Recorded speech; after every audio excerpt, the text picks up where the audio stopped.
I'm Dennis Allison in the Mathematics Department at Utah Valley State College, and this is Episode 8 of Math 1050 College Algebra. The first 7 episodes have covered material that was the beginning of this course. Episode 8 is strictly a review of material that will be on the first exam. Now let's call up the first graphic, and I'll show you a few items that you need to be aware of. First of all, you cannot use a calculator on this exam. We have used calculators occasionally in class to draw graphs, and we've used the graphing calculator for that. That has been supplemental, and you will not be allowed to use a calculator on this test. There is a test later where you will be allowed to use a calculator, but I'll advise you of that as the time comes. Also, you cannot use notes, and you cannot use your text, of course. And also, all of your scratch paper will need to be turned in. There will be some scratch paper that accompanies your test, and you should turn all of that in with your exam when you're done. Now, episode number 1 was a review of material from Math 1010 Intermediate Algebra, and none of that review material is on this test. That was merely to sort of interface this course with the prerequisite course to give you a chance to just look over some ideas and some information that will be useful in this course. So this exam begins with episode number 2, and let's look at the graphic for episode number 2. I have listed here several items that you need to be aware of from episode 2, and we'll talk about these in just a moment. I should mention that if you go to the website, you'll see more items than this listed for episode 2, but I just picked out a few that I wanted to talk about today. So in episode number 2, you should know the distance formula and the midpoint formulas. There were 2 midpoint formulas. You should know the center radius equation of a circle, and you should know how to write the general equation of a circle. And you should be able to sketch the solution of a circle inequality. So let's come to the green board here, and let's just go over some of this information. You remember there's a distance formula. D equals the square root of x2 minus x1 squared plus y2 minus y1 squared. That's called the distance formula. And then there were 2 midpoint formulas to find the midpoint between 2 points x1, y1 and x2, y2. So x bar is equal to x1 plus x2 over 2. In other words, it's the average of the x's. And y bar is equal to y1 plus y2 over 2. Now, these formulas will not be given on the test, and you're expected to know these and be able to use them. So let me work a couple examples where I have to use these formulas, and then we'll look at the circle formulas. Suppose I have 2 points. Let's say a point P, whose coordinates are 7, 4, and a point Q, whose coordinates are 1 and negative 6. And I would like to find the distance between those 2 points. So I'll choose one of these to be point number 1, one of these to be point number 2, and I will substitute in x2 and x1 into the distance formula, y2 minus y1 into the distance formula, and the distance will be the square root of 1 minus 7 squared plus negative 6 minus 4 squared. And that's equal to the square root of, let's see, negative 6 squared is 36, and negative 10 squared is 100, and so this is the square root of 136. And of course, we don't have calculators available on the test, so you can't approximate this, but you could simplify the radical. For example, it looks to me like a 4 should factor out of this, and so if I put a 2 on the outside, this will be the square root of, let's say I have to divide by 4, so that's going to be 3, 4, 34. So 2 times the square root of 34, and the square root of 34 can't be reduced any further, so this is the distance between the 2 points. If you get your answer to the square root of 136 and you don't reduce the radical, I may take off a point or something for that. It wouldn't be major, but I would want you to reduce the radical when you can. Now, the other question related to this is what is the midpoint between these 2 points? So I'm going to use the formula over here, and to get x bar, to find the midpoint, I'm going to average the 2 x's. That would be 7 plus 1 over 2 is 4. And to get y bar, I'll average the two y's, and that will be 4 plus negative 6 over 2. That's negative 2 over 2, or 1. So the midpoint is the point 4, 1. If you were to plot point P, point Q, and the midpoint, you would see that the point 4, 1 is on the line segment connecting P and Q, and it's exactly halfway between P and Q. Okay, now for the circle equations, there are two fundamental equations for a circle that you'll need to know. The first one is called the center radius equation. Suppose the center is at the point HK, and suppose the radius is equal to r, then we can immediately say the equation of the circle is x minus h squared plus y minus k squared equals r squared. So if you were given h and k and r, you could substitute that in, and that's the center radius equation. And you could leave your answer in this form. You don't even have to multiply out the squares, and that would be an acceptable answer. Now, if you do multiply out all the terms, you would get an x squared term from here. You'd get a y squared term. You would get a multiple of x. That would come from this term when you multiply it out, and you'd get a multiple of y. That would come as the middle term of the square of this, plus a number of constants, which when added together we'll call c, and I'll set that equal to 0. For example, h squared is going to be a constant, k squared is a constant, and if you subtract off the r squared, that all goes into affecting the value of c. This is called the general equation of a circle. It's also called the standard equation of a circle. Now, let me just take a couple examples of problems where we would use these equations. Suppose the center of a circle is at the point 4, negative 2. And suppose the radius of a circle is 5. What's the equation of this circle? Well, the center radius equation would be x minus 4 squared plus y minus negative 2, so I'll write y plus 2 squared, equals 25. That's the equation of the circle. Now, if I multiply this out and collect terms and set it equal to 0, I'll have the standard equation of the circle. So this would be x squared minus 8x plus 16 plus y squared plus 4y plus 4 equals 25. Now, if I rearrange terms, I'll have x squared plus y squared minus 8x plus 4y, and looks like we have plus 20 equals 25. But I'd like to set it equal to 0. So I'll write this as x squared plus y squared minus 8x plus 4y minus 5 is 0. And if you compare that with the standard equation that I wrote here a moment ago, it looks like A is negative 8. It looks like B is equal to 4, and C is negative 5. So here is the standard equation, and here is the center radius equation of a circle. I may ask you to write either one of those equations given information like this. Now, suppose the information is given to you in a different form. And I think you've had some homework problems that are something like this.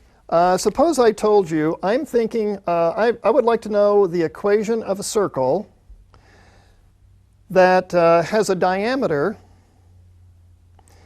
between the origin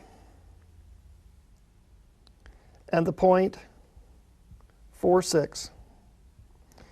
4, 6 is right here. So in other words, if I were to draw a line segment connecting those 2 points, that's a diameter of a circle. Now let me just sort of sketch in the circle lightly.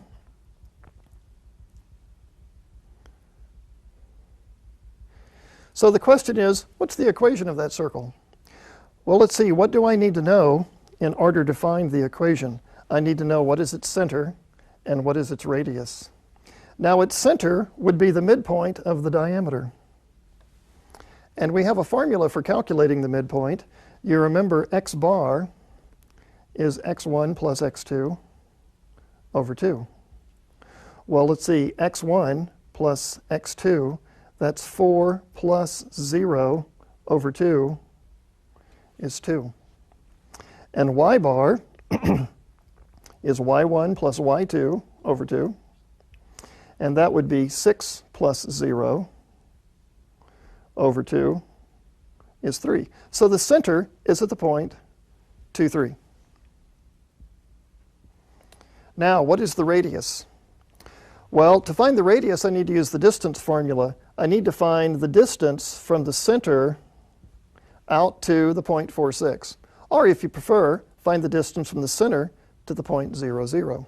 I think I'll find the distance from the center to 4, 6. I'll do that over here. The distance will be the square root of, let's write that in here, 2, 3. So that will be 4 minus 2 squared plus 6 minus 3 squared. This is the square root of 2 squared, or 4, plus 3 squared, or 9. And that's the square root of 13. So if that's the distance between these 2 points, that's the radius. So the radius is the square root of 13. Therefore, I can write the equation of the circle in center radius form. X minus 2 squared plus y minus 3 squared equals the square root of 13 squared. Well, when you square the square root of 13, you get 13. And so I'll take this to be the answer, because if I just say find an equation for the circle, the center radius equation is fine. If I say find the standard equation of the circle, you'd need to multiply this out, collect all the terms, and set it equal to 0. Okay, let's go to episode number 2. Episode number 3. And we have a graphic for that. In episode number 3, we covered a wide variety of topics, and here are a few of the things that I thought we would talk about here. Finding the domain and the range of a function based on its graph. Being able to sketch the 8 fundamental functions using target points only. That is, not making a table, but only the 2 or 3 target points. Being able to graph piecewise functions. Knowing that there are 3 types of symmetry. Symmetry about the y-axis, about the x-axis, and symmetry about the origin. And then knowing that some functions are called even or odd functions based on their symmetry. Well, let's take a few of these items. To find the domain and range of a function, let's say I have the graph of a function, and suppose the function graph looks like this. I'm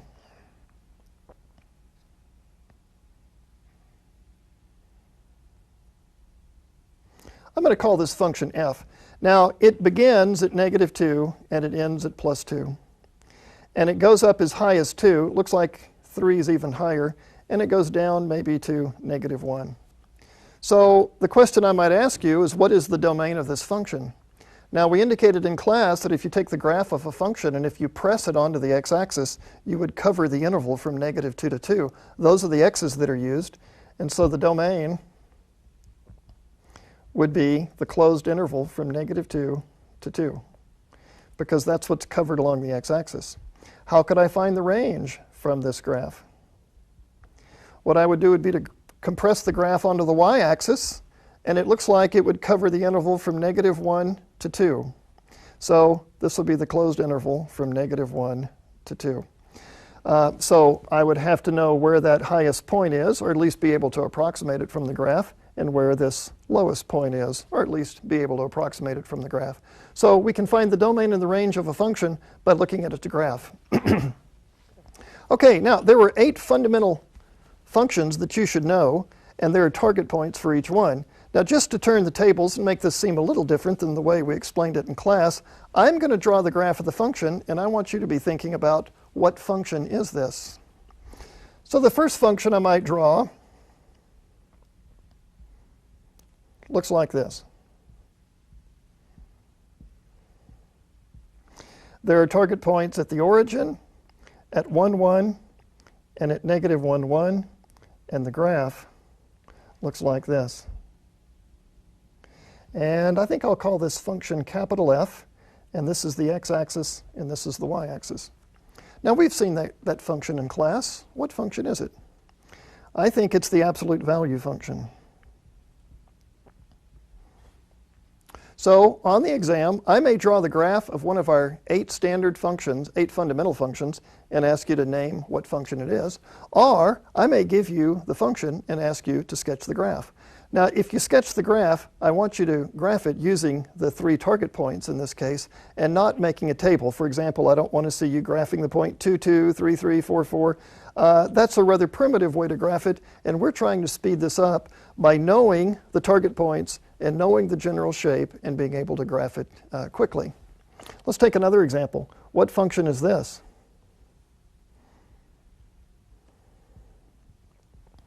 This one only has 2 target points, and that probably gives it away already if you remember your fundamental graphs. It goes through the origin, and it goes through 1, 1, and the graph of the function looks like this, and I'm going to call this function g. What function is that? It's the square root function. It's g of x equals the square root of x. It has a limited domain. The domain is the set of all numbers from 0 to plus infinity, including 0. And the range, if I press it onto the y-axis, is all real numbers from 0 up to plus infinity along the y-axis. Okay, now, to ask a more straightforward question, like we saw in class, what if I give you the rule of the function and ask you to sketch the graph of it? So let's say this is the function g of x equals x cubed. Well, in this case, I would mark off my scale, and I would have to remember the target points for x cubed, and they are 0, 0, 1, 1, and negative 1, negative 1. And then I have to remember the shape of the function. And if you remember, it comes down steeper than a parabola. It turns and it levels off at the origin. Rather than going back up, this one turns and goes down. The reason for that is when you cube a negative number, you get a negative result. So when you pick a negative x, you get a negative y. And this is the graph of g. So you notice I didn't make a table of values. I just remembered what the target points are, and I drew the graph based on that. Okay, another idea from episode number 3 was the notion of piecewise functions. So suppose we were given this piecewise function, and this one has 3 pieces to it. Suppose it's equal to 2 whenever x is less than or equal to 0. But suppose it's equal to x whenever x is bigger than 0 but less than or equal to 4. And suppose it's equal to x squared. I tell you what, let me make that not x squared. Let me make that, let's say, the square root of x whenever x is bigger than 4. So whenever x is bigger than 4. Now, you see, this is going to require that I graph pieces of 3 functions. There's the function f of x equals 2. There's the function f of x equals x. And there's the function f of x equals the square root of x. And somehow I'm going to graph all of the, let's see, square root's in the wrong place. I'm going to graph all of these in the same graph. And I'm going to just take splices of each one and put them together. So here's my axis system.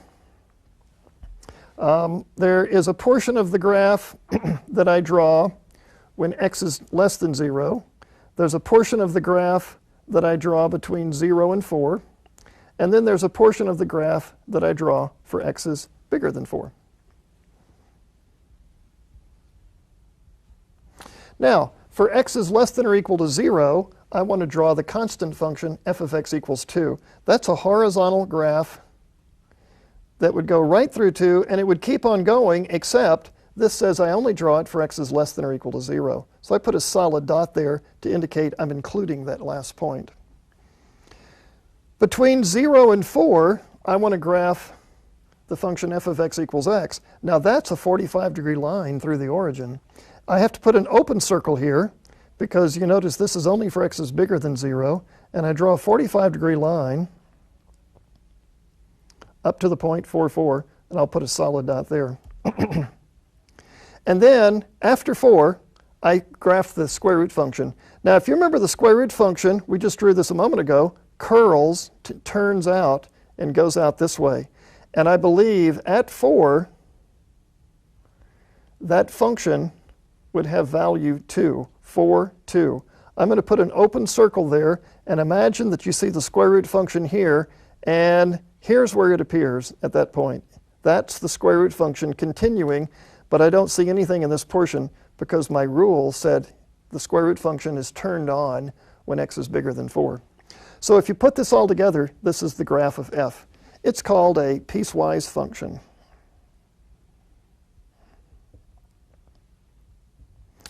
These functions are very useful in applications of mathematics because in the real world, things aren't as simple as having one function that's used all the time, but on occasion you use one function, on occasion you use another function. Okay, let's see. Something else in this episode, I believe, was intercepts. Let me just check my list here. Yes, intercepts, no. Oh, symmetry. Symmetry was the other thing. Here's a typical question that I could ask you on the exam. By the way, let me just say once more, I think I mentioned this at the beginning, if you look on the website, you will see this list of topics for each episode and then a few more things. I've picked out only a few of the items that are on the website to discuss in this 1 hour with you. So for a more extensive list, look on the website and you'll see this and more. Suppose I have a graph that looks like this. And I tell you that this is only half of the graph. There's another half on the other side, and the graph is symmetric about the y-axis. So let's say f is symmetric about the y-axis. So I would ask you to complete the graph and draw the other half of it. Well, when we say symmetric about the y-axis, that means that if I take it and just flip it over, it has the mirror image on the other side. So it's going to come down to a point right about here, and it's going to go up to a peak right about there, and it's going to have an x-intercept right about there. I'm just sort of estimating it, obviously. In fact, that point's probably a little bit too far out. I'll move it back a little bit. So the rest of the graph should look something like this. And you may say, well, Dennis, that's not an exact copy of the right-hand half. Well, it's close enough. If you can draw it this well, I would certainly accept it. So I just want to see that you understand what it means for a graph to be symmetric about the y-axis. You may remember that the function f, in this case, is said to be an even function. An even function is a function whose graph is symmetric about the y-axis. Okay, let's take another example. This time, what if I draw half of the graph, and I'll draw that much of it. I'm going to call this function g. And what if you're told that g, or the graph of g, is symmetric about the origin? About the origin. Now that has special meaning and it has important applications to later courses in mathematics.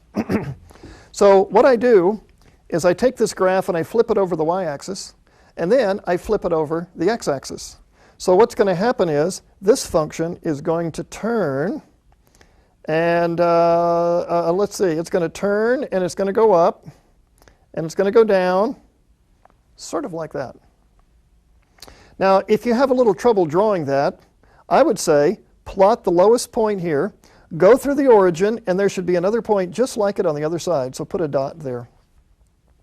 And if there's an x-intercept here, go through the origin to the other side and put a point at the same distance away. And let's just pick a random point up here. If I go through the origin, the same distance on the other side, I should get a point right about there. And now, if I go back and connect these points, I have the other half of this graph that's symmetric about the origin. Okay, so you notice this course deals a lot with graphing.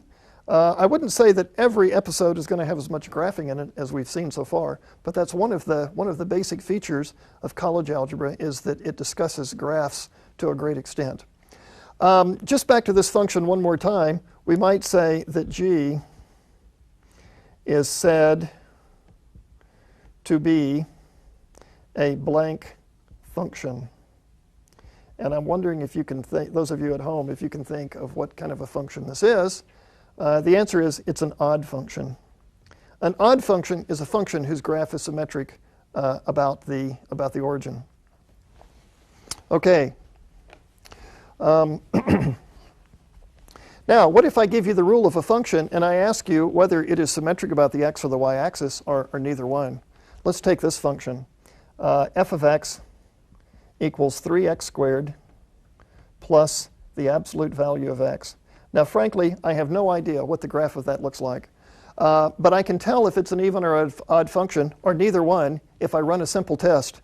If you remember, for an even function, f of negative x should equal f of x. And if it's an odd function, f of negative x should be the negative of f of x. So I should check to see if this function satisfies either one of these rules. So I'm going to calculate f of negative x and see if I come up with either of these answers. F of negative x is, I'm going to put in a negative x here and a negative x here. That'll be 3 times negative x squared plus the absolute value of negative x. Well, you know, when I square negative x, that's no different than squaring x. So I could just call that 3x squared. And when I take the absolute value of a negative number, that's the same thing as taking the absolute value of a positive number, so I can call that the absolute value of x. But wait a minute, that's the same thing as f of x. So what I have here is that f of negative x equals f of x. And therefore, this is an even function. Now you might say, well, what is the significance of that? Well, it means that if I draw the graph of this function on the right-hand side of the y-axis, whatever it might look like, if I just flip it over, I'm going to get that same graph, or the mirror image of that graph on the other side. In this course, I can't go into all the applications this has, but this becomes a very useful shortcut, knowing if a function is even or odd in the context of certain applications of mathematics. If you find out that f of x does not, f of negative x does not equal f of x, and that f of negative x does not equal the negative of f of x, then the function is neither even nor odd. And there are lots of functions that are neither even nor odd, and those functions have no symmetry about the y-axis or about the origin. It's just like some numbers are not even or odd. 4 is even, 7 is odd, but 3.2 is a decimal. That's not even or odd. So there are lots of numbers that aren't even or odd. Okay, let's go to episode number 4 and look at a few topics for that episode. In episode number 4, I think probably the biggest thing we looked at was transformations of the fundamental functions. Now, what I mean by transformations is vertical shifts, horizontal shifts, stretches and compressions vertically and horizontally, and then there were the reflections where you flip a graph upside down. You should be able to name the rule of a function based on its graph. That is a fundamental function, or a transformation of a fundamental function based on its graph. And finally, you should be able to find intercepts of a curve. Now, let's just look at some examples of this. Suppose you were to be asked on this exam a question like this. And you know, frankly, I bet you will. Not this example, but something like it. Suppose I want to graph f of x equals 3x squared minus 2. Now, we don't want to make a table to graph this. We want to use target points and what we know about fundamental graphs and transformations. The negative 2 tells me this graph will be shifted down 2. And the 3 tells me there's going to be a stretch. Now, how can I say that? I'll just say stretch below that. So there's a stretch and there's a vertical transformation downward. So I'm going to locate my target points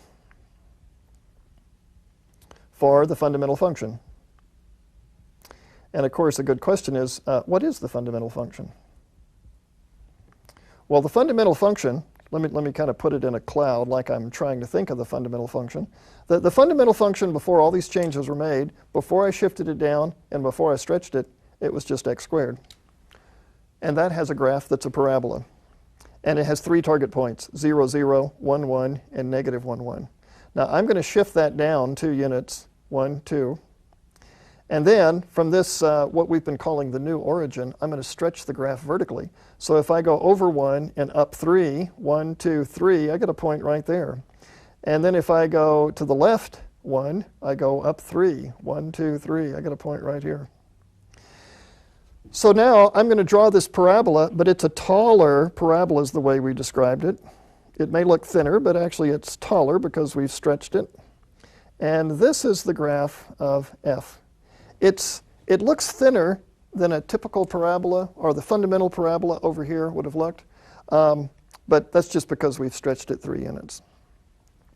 Okay, now you've seen me do lots of these examples in class, so let me change this. I'm going to draw the graph, and I want to see if you can think of a rule like this that would represent that graph. Okay, suppose the graph, let's see, let me try another marker here. That one seems to be kind of fading out. Here we go.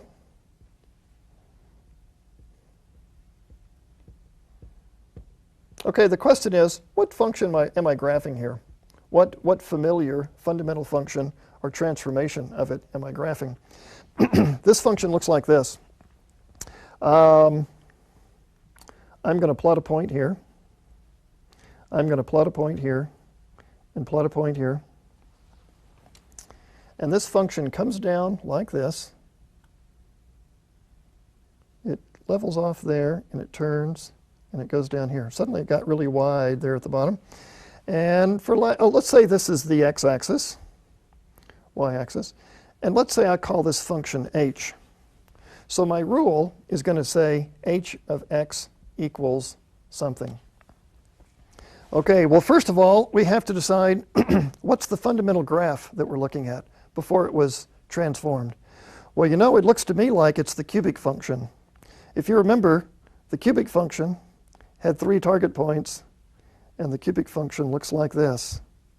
And that's sort of the general shape of this one. Now, I would say it's been flipped over, for one thing.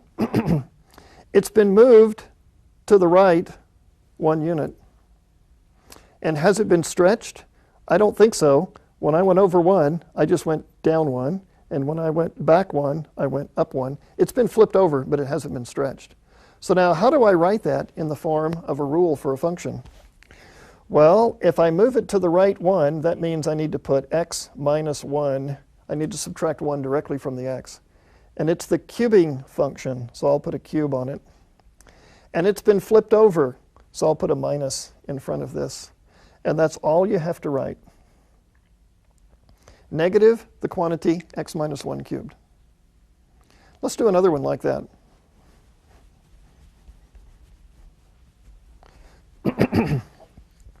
This time I'll draw a function that looks like this. And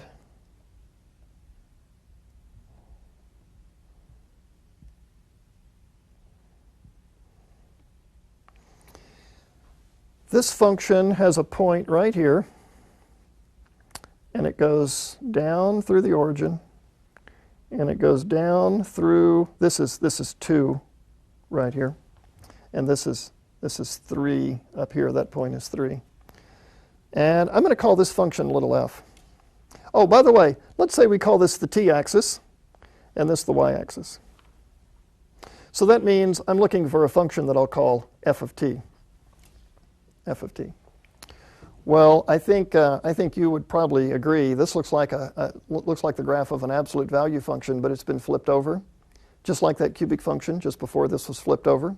So I'm thinking this is basically going to be f of t equals the absolute value of t, with a few bells and whistles added to it to make those changes. Let's see, looks like we've moved to the right one, and it looks like we've moved up too. If I move to the right one, just like in the last example, that's going to be the absolute value of t minus 1. That moves the absolute value function to the right one. And I want to move it up too. Okay. Oh, let's see. By the way, this has been inverted, so I'm going to put a minus on here. And not only has it been inverted, it's been stretched. Look, if I go over 1, I go down 2 to get to this point. So it's been inverted and stretched. I need to put a negative 2 on there. And then finally, it's been raised up 2 units. I'm going to put a plus 2 out here. So I don't multiply the whole thing by 2, but I multiply this portion by the negative 2, and then I add the 2 on at the end, right there. Okay, so this is a function, or this is a rule of a function whose graph would look like this. It's the only one we can think of that would look like this, so that's the rule that we're looking for. You should be prepared to work problems like this on the exam. Okay, another notion that we had in the same episode was to find intercepts. Let me just mention this briefly so we can move on to episode 5. If you're looking for x-intercepts,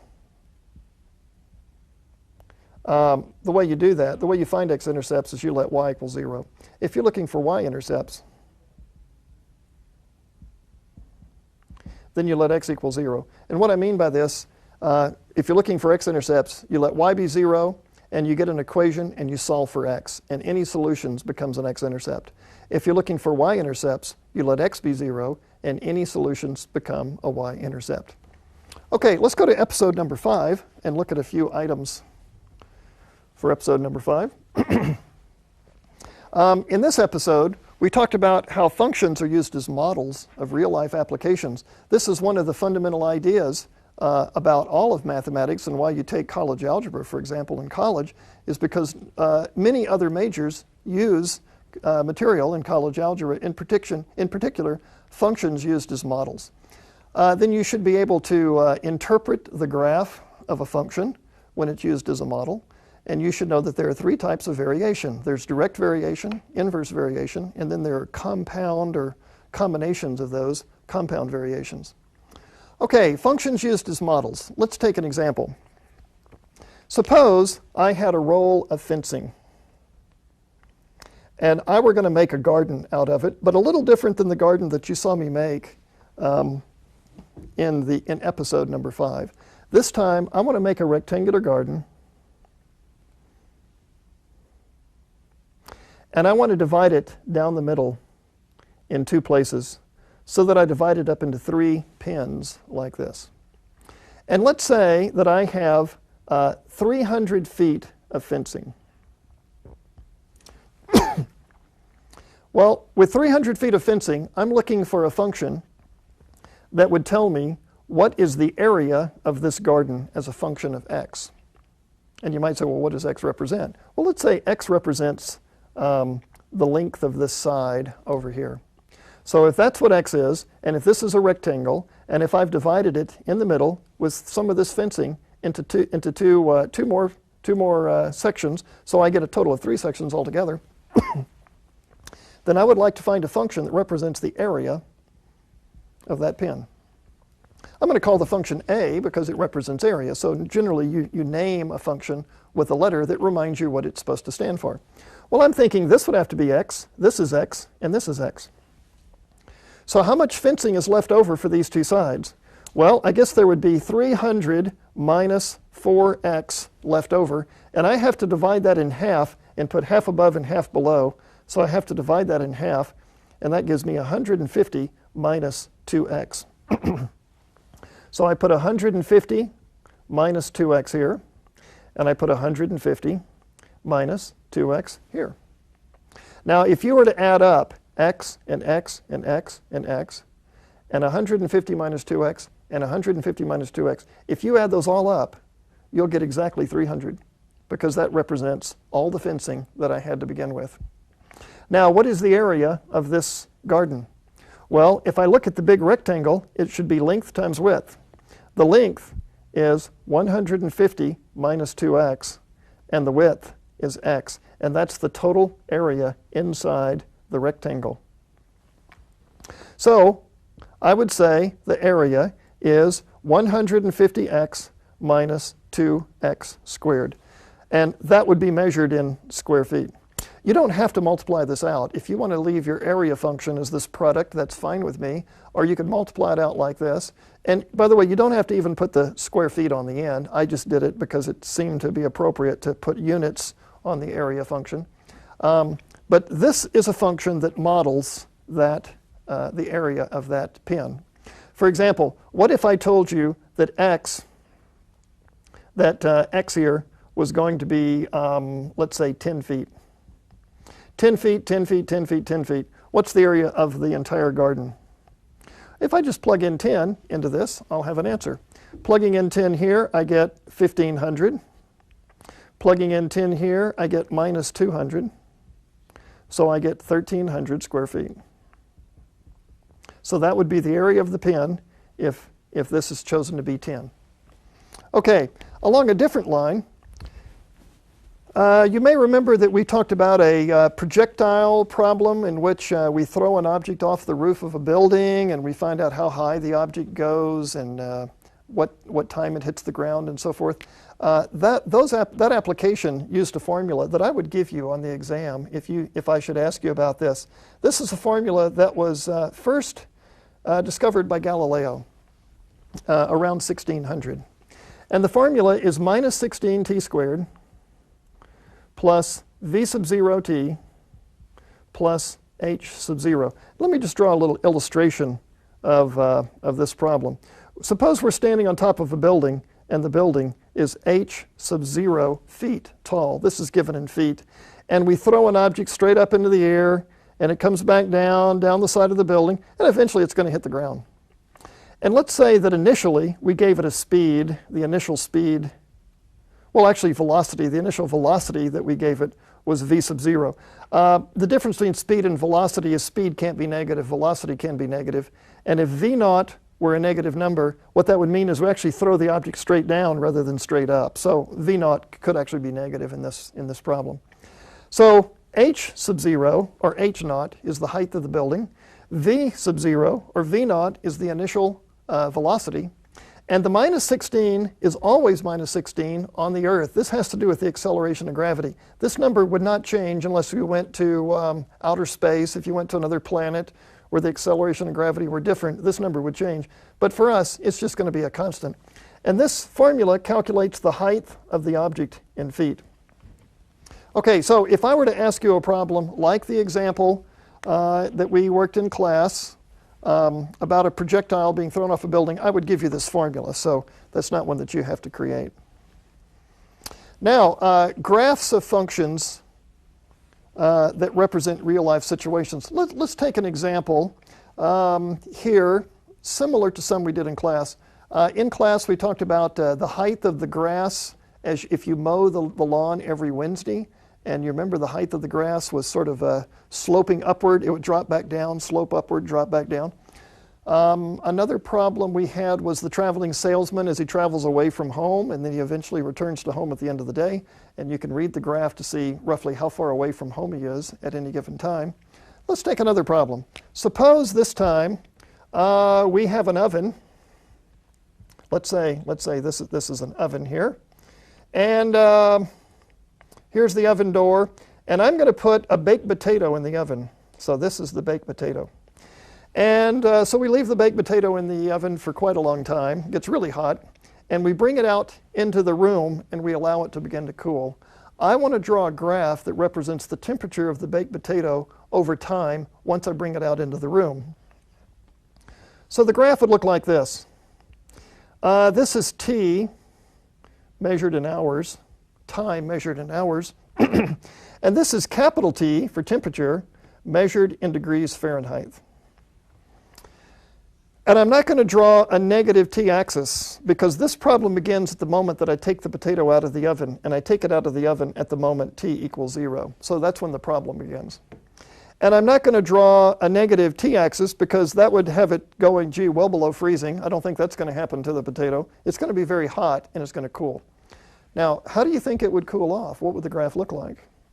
Well, I think it would begin at a rather high temperature. And let's say when I first take it out of the oven, let's say it's at 220 degrees Fahrenheit. Now, you know, if you bake a potato for, let's say, an hour in a 350 degree oven, that potato will not be 350 degrees. It'll be cooler, a little bit cooler inside, but it's cool, it's hot enough to cook it. So it starts off at 220 degrees. And then the temperature begins to cool off, and it cools off, and it cools off. And you know what? It begins to level off. And it begins to level off at a line that I'll draw along here. And it gets cooler and cooler and cooler, but it never drops below the dotted line. And you know what? The dotted line represents room temperature. Now let's say the room temperature is 75 degrees all around the oven.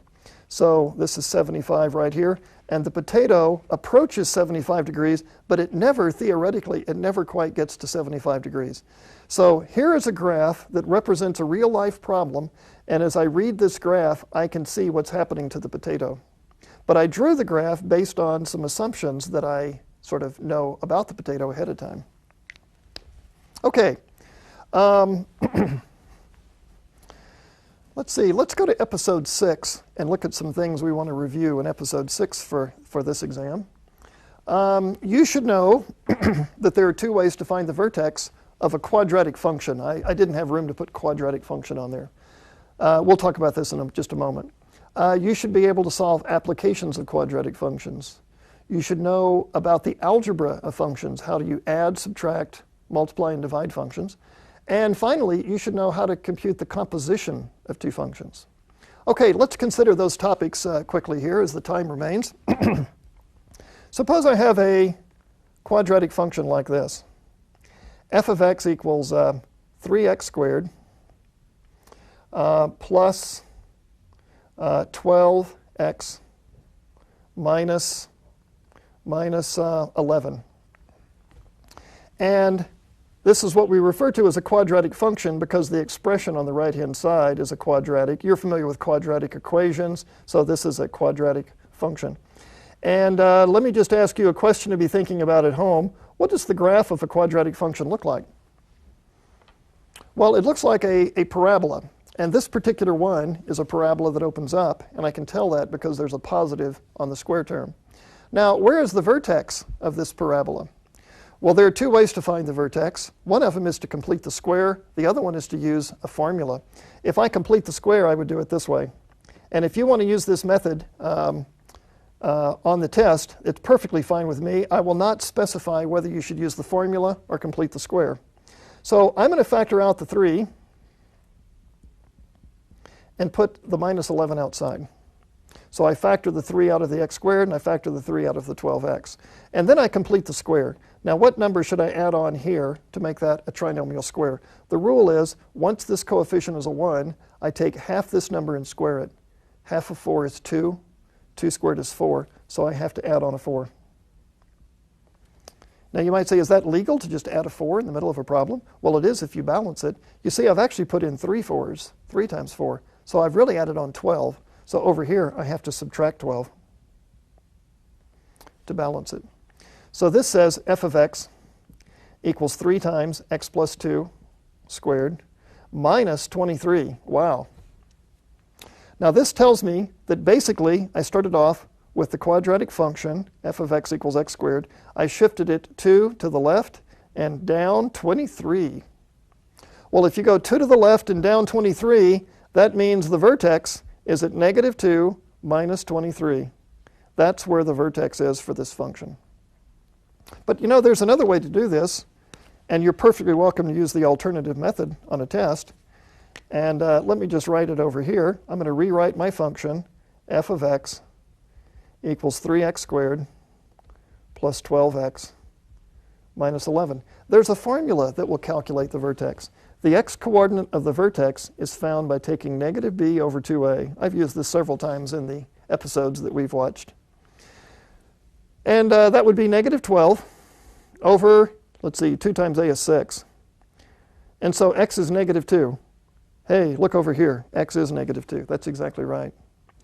And to get the y-coordinate, what I do is substitute in negative 2 into the function to calculate the y. That'll be 3 times negative 2 squared plus 12 times negative 2 minus 11. And that's 4 times 3 is 12. 12 minus 24 minus 11. Let's see, now that's negative 12 minus 11, and that's minus 23. There you have it. You can use either one of these methods if I ask you to find the vertex of a quadratic function. That's a fairly standard question in college algebra, so you'd certainly want to be prepared to do that. Okay, another question is applications of quadratic functions. Let me just go back to that Galileo problem and remind you of this. Suppose I told you that I were going to launch a projectile from the top of a building, and its initial velocity was, well, let's say 60 feet per second. 60 feet per second, that's the initial speed going upward. Now, of course, it starts slowing down, and it comes back down to the ground. And let's say that the building is 100 feet tall. So the question is, how high will this projectile go? Well, I'm thinking that I should use our function for the height of a projectile, and that will be minus 16t squared plus 60t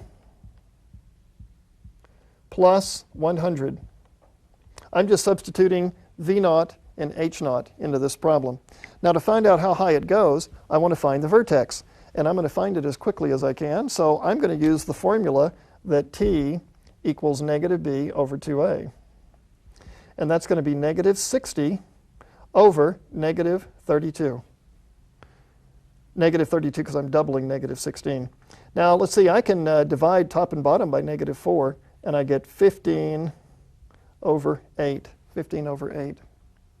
Now, that's going to be in seconds. What that says is the projectile goes up to a maximum height, and it reaches it after almost 2 seconds, 15/8 of a second. How high will it go? Well, if I substitute in 15/8 and calculate that answer, if I just plug in that number here, add that all up, I'll find out how high the object goes. I'm not going to work that out because I'd like to move on to some other things before we run out of time. Okay, let's go to episode 7. And the things you'll want to know from episode 7, which we just talked about the last time we met here in this course, you want to know about one-to-one functions and the horizontal line tests. Those are related to one another. You want to know about the inverse function property, which says if you take the composition of f and f inverse of x, then you get x as a result. And that's if you take the composition in either order. You should know 2 ways of determining inverse functions, and that is by taking the composition of 2 functions to see if they're inverses, or to calculate the inverse algebraically. And finally, you should be able to sketch the graph of the inverse function of a function when you're given the graph of the original function. Okay, let's just go through a couple of those ideas quickly here. Suppose, for example, that I draw a graph of a function. And let's say it looks like this. I'm going to draw a straight line, and then I'm going to draw a curve that goes up like that. That's a pretty weird looking function, but I'll call that function f. So let me ask you about this. Does this function pass the horizontal line test? And I think it does, because if I draw horizontal lines through the graph, I think they intersect the graph at only one point. Therefore, this is a one-to-one function. What's significant about that? Well, it has an inverse. So there is an inverse function that I should be able to graph on the basis of this.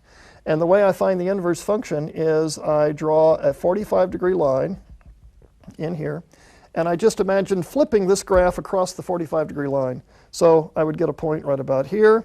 I would get a point right about here. It looks like that portion would be straight right there. And then this portion, I'm guessing, would look about like that. Now, this new graph that I'm drawing in is the graph of f inverse.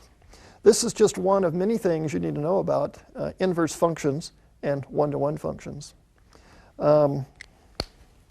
Okay, just to take one more idea about inverse functions, you should be able to calculate the inverse of a one-to-one function by using the algebraic method. Suppose f of x was equal to 6x plus 3. And I'm wondering, what is the inverse function for that?